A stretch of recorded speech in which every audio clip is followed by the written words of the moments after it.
Hi guys, I'm Etta Rosa and I'm with Etta Rosa LLC. We are a virtual paralegal firm and we also do consulting for small to mid law firms regarding software and hiring and onboarding processing and things like that. So today, it was funny, I got a question from one of my clients on how do you find the time to do everything? I mean, you're a mother of two toddlers, you have a household to take care of, you have a husband, you have all these other responsibilities outside of running this business. How do you find the time? And I'm like, well, is your question finding the time or making the time? And that's kind of where I got my idea for today's video. So it was a really good question, and it's a question I get a lot.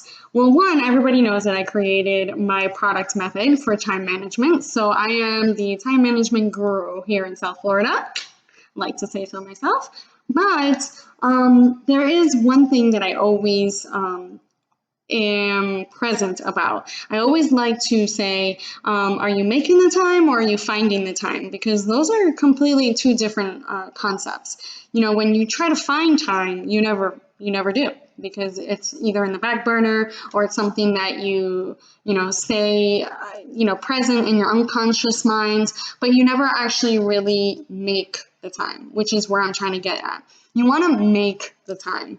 You want to make what you have been putting in the back burner a priority. So once you do that, I really should go to the gym. Well, why don't you make that a priority? Why don't you wake up at 4 or 5 o'clock in the morning and go to the gym? Me personally, I'm usually up by 5 sometimes. When I want to do yoga or when there's a meeting that I need to prepare for, I always try to wake up early and prepare for it either the day of or the day before, just in case there's cancellations or anything like that. At least I'm prepared for it, and then once they reschedule, I've already prepared for it, so I don't have to worry about it.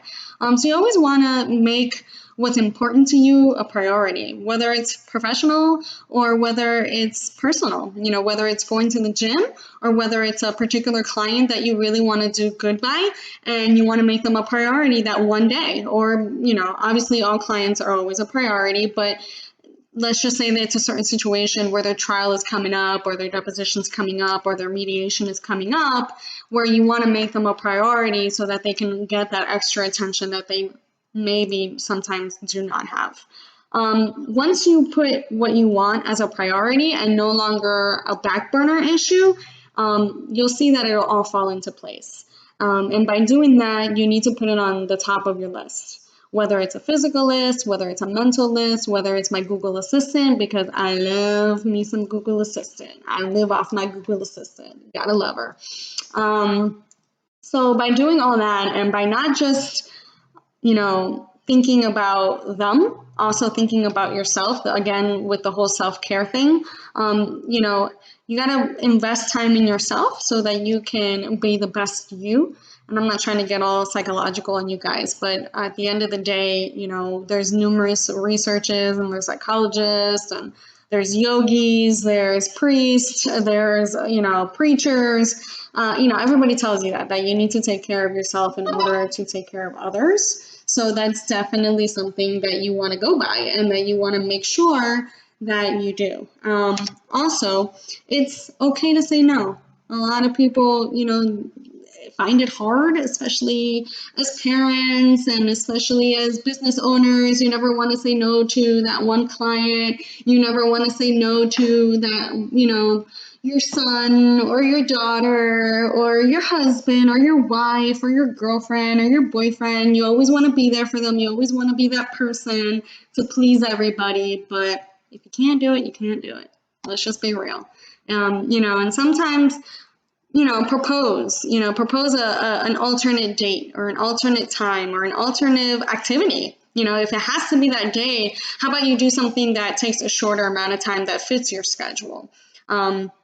I get this all the time. My girlfriends always call me and, we want to do lunch during the week, which, oh my God, really? Like, how are you going to find time to do that during the week? But hey, look, if you put it a priority and if you do a lunch, whether it's a salad or a sandwich or something quick where it could be 30 minutes to an hour, then you can make it happen. You know, it all depends on you. At the end of the day, you are your person and you are your boss, and you know yourself better than anybody else is going to know you. So you always want to do that. And you always want to make a list with reason. A lot of people just make lists. I need to go shopping, so I need to buy X, Y, and Z, especially now with the holidays. Everybody got a gift list. Like, no, let's not do that. Let's make a list with reason, but also learn to compromise and also learn to meet halfway where all the parties that are included in that one event can benefit. Where your client can walk out that door happy as a clam, where you can feel proud of your work, and where you can be proud of yourself, and where you can create a product where you can finally wrap it all together and just make a better you, make a better product, and everything else will, set into place. All the dominoes will fall into place. You'll have your perfect hand in poker, you'll have your perfect verdict, you'll have a great testimony, whatever the end game is. Just make sure that you make it with reason and compromise. And I hope you have a great day. Bye.